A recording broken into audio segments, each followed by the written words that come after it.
கர்த்தருடைய பரிசுத்த நாமத்துக்கு ஸ்தோத்திரம்.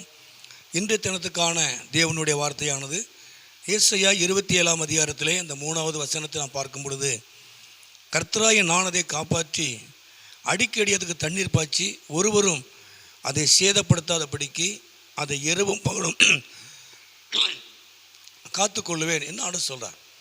அதாவது கர்த்தராகிய நான் அதை காப்பாற்றி, அந்த வார்த்தையினுடைய அர்த்தம் என்ன அப்படின்னா, கர்த்தராகிய நான் அதற்கு உயிர் கொடுத்து, நான் அதுக்கு ஜீவன் கொடுத்து, நான் அதுக்கு பலன் கொடுத்து அதை வளர பண்ணுவேன் என்று அவர் சொல்கிறார். அடிக்கடி தண்ணீர் பாய்க்கிறது ஒரு செடியினுடைய வளர்ச்சிக்கு போதுமானதாக இருக்கிறது. தண்ணீர் பாய்க்கும்போது ஒரு செடி, ஒரு மரம் வளரும். அப்போ அடிக்கடி அதுக்கு தண்ணீர் பாய்க்கும் பொழுது என்று சொல்லி அவர் சொல்கிறார். அப்போ தேவன் உயிர் கொடுக்கிறவர், தொடர்ந்து உயிர் கொடுத்ததை அவர் வளர பண்ணுகிறவர். அவர் வளர பண்ணுகிறவர், ஒருவனும் சேதப்படுத்தாதபடி இரவும் பகலும் பாதுகாத்துன்னு சொல்கிறார். அப்போ தேவன் வளர பண்ணுகிறவர்.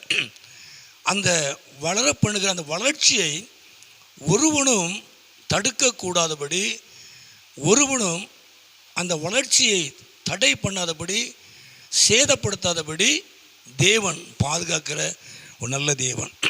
ஆண்டவர் தாமே இந்த நாட்களிலே அவர் உயிர் கொடுக்கிறவர், அவர் பலன் கொடுக்கிறவர், ரட்சிக்கிறவர்.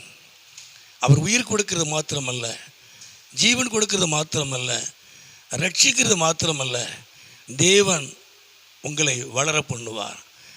தேவன் உங்களை வளர பண்ணுவார். குடும்பத்தை, பொருளாதாரத்தை வளர பண்ணுவார்.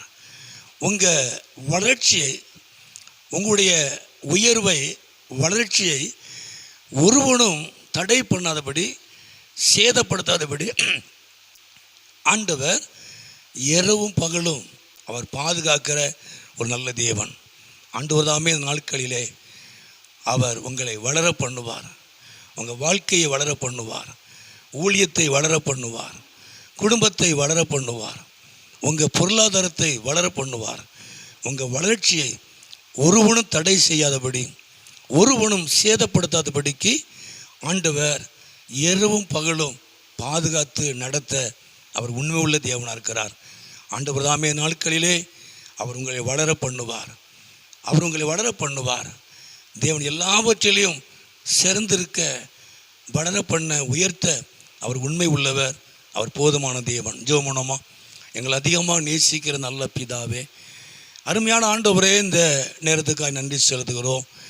இந்த சத்தத்தை கேட்குற ஒவ்வொரு பிள்ளைகளையும், குடும்பங்களையும் நீர் ஆசீர்வதித்து உம்முடைய நாமத்தை மகிமைப்படுத்தும், மகிமையான காரியங்களை செய்யும். இயேசுவின் நாமத்தை ஜெபிக்கிறோம் நல்ல பிதாவே. ஆமேன், ஆமேன்.